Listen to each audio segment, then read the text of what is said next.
with us on solutions. Republicans are playing politics with human beings, using them as props. What they're doing is simply wrong. It's un-American. It's reckless. Well, President Biden attacking Republican governors for sending illegal migrants to blue cities. This, as the White House is now reportedly considering taking legal action against the states. Florida Governor Ron DeSantis says all of this liberal outrage actually exposes their hypocrisy on this issue.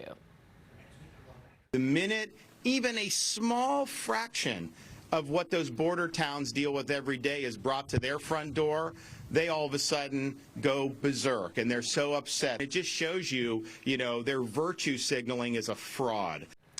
Just yesterday, the mainstream media was reporting that residents of Martha's Vineyard were welcoming the migrants to their town, but now they're calling it a crisis. Joining me now is Florida Congressman and Judiciary Committee member Greg Steube. Congressman, good morning. It's always great to speak with you. Hey, good morning. Your reaction to all of this? Well, what's interesting is, President Biden calls this a political stunt. The political stunt is Mayorkas and the vice president saying that the border is secure and the border is closed, when just in the month of July, 199,000 illegal immigrants came into our country. Since Joe Biden's been president, we're over 3 million encounters with illegal immigrants, not including the gotaways, and they want to call it the political stunt. The political stunt is at the border. The illegal stunt is at the border, where this administration is purposely and deliberately ignoring federal law that Congress has passed, so much so that they're not even sending these immigrants back who have judges who don't agree with their asylum case and have ordered immigration to send them back to their host country. And they're not doing that. That's the illegal stunt that's going on in our country right now. In particular, I couldn't believe you had this community member in Martha's Vineyard called Governor DeSantis a fascist. And again, there was only 2 planes. Yeah. Imagine if it was busloads that showed up there. Yeah, I mean, the governor obviously is going to continue to get a lot of pushback on all of this. I'm assuming that you support Governor DeSantis in this move, but do you feel like this is finally between him and Governor Abbott and even Governor Ducey of Arizona? Do you think that this move by these 3 governors, obviously it's going to put them at odds with the Biden administration, but do you feel like D.C.'s finally waking up this morning and thinking, oh, we have a crisis. Oh, the border is a problem? Well, these Democratic cities and mayors certainly are realizing that it's much more of a problem. And then they have to turn the blame to Governor Abbott and Governor DeSantis.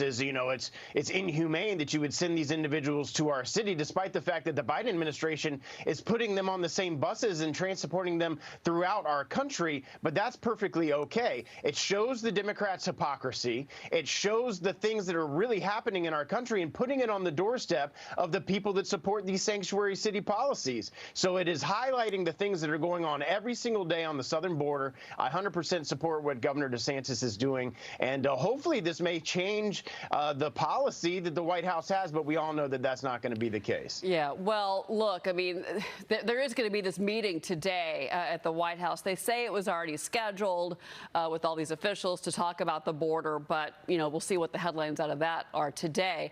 Arizona U.S. Customs and Border Protection reporting they had this massive drug bust.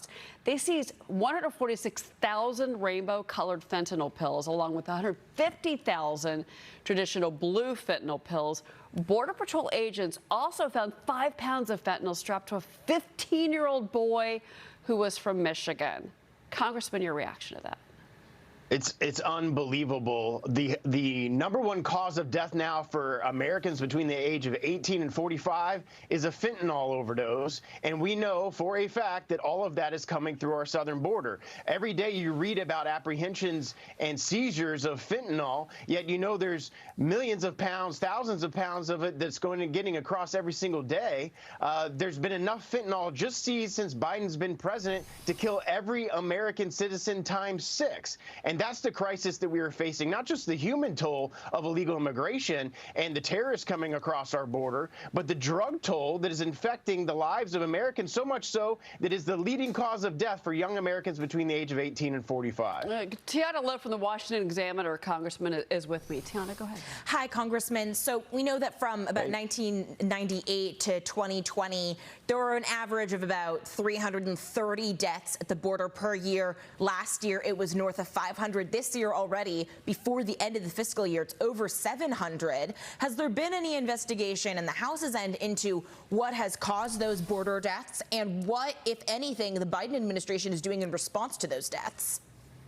No, of course not, because this administration and you got the Democrats in charge of the House and Senate don't want to put any focus whatsoever on what's happening at the border and the impact that that's having on crime and fentanyl overdoses in the American people. So nothing's going to happen until we take the majority back, God willing, in November, get the gavels in January, and then you will see actual investigations of what's going on the border, and then you will see actual action against these administration officials who are intentionally and deliberately violating federal law on the border.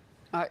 Also, Congressman, I want to turn your attention and discuss the climate agenda. President Biden continuing this week to push electric vehicles. He was at the Detroit Auto Show. The administration spending $900 million for electric vehicle chargers. And Ford is telling their dealers that EV prices have to be set, meaning no more haggling with customers. What do you make of all of this, in particular the fact that with everything else happening in the country, all the other problems that we're facing, that it's still about the climate, in President Biden's opinion? Yeah, that's the number one issue for the Democrats, not inflation, not the border, not crime, not any of these other things. The average cost of an EV is much more than a typical vehicle. Most people can't afford the average of $60,000. Most Americans can't afford that for a vehicle. They don't want EVs. And then you have situations like California, where if you do have an electric vehicle, because of the way that they've managed their energy there, depending on wind and solar and other things, you're not going to be able to plug in your EV and get AC at the same time. So I don't know how you're going to be able to get from place to place. Congressman John Lonsky, economist, is with me here. Go ahead. Yes, what I can't understand is why this was part of the so-called Inflation Reduction Act. It makes absolutely no sense, because if we follow through with this push for electric vehicles, consumers are going to find themselves paying a lot more for a car or light truck in the future. It's just far more expensive. We have no idea as to how much upward pressure this is going to place on those rare metals that are used in the production of electric vehicle batteries and so on. And better yet, the impact, the benefits of having the United States adopt electric vehicles for carbon emissions are very, very slow, very, very low. They would perhaps reduce average global temperatures by something like 0.0002 degrees Fahrenheit.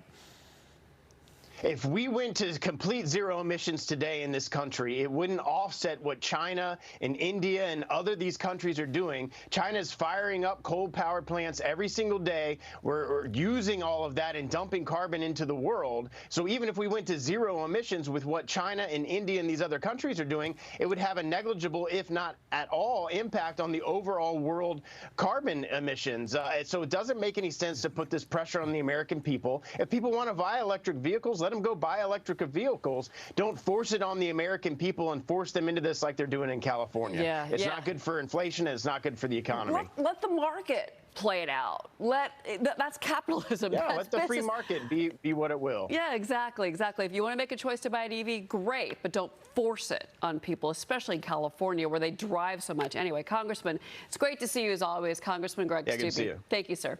Thanks for having me. All right, well, coming up, Biden is taking a victory lap.